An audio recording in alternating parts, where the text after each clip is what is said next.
Standing position lumbar extension exercise. ఈ విధంగా వాళ్ళ దగ్గర 1 feet డిస్టెన్స్లో నించున్న తర్వాత హ్యాండ్స్ అనేది వాళ్ళకు సపోర్ట్ తీసుకొని మన నడుమును ముందరికి పోనివ్వాలి. మోకాలు అనేది బెండ్ కానివ్వకుండా ముందుకు పోనివ్వాలి. ఇలా 3 to 5 seconds హోల్డ్ చేసి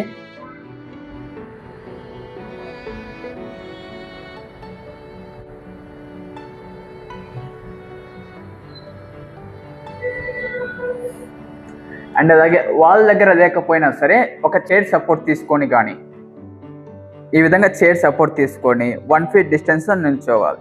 నిల్చున్న తర్వాత స్లోగా నడుమును ముందరికి పోనివ్వాలి. ఇలా పోనిచ్చిన తర్వాత 3 to 5 seconds హోల్డ్ చేసి రిలాక్స్.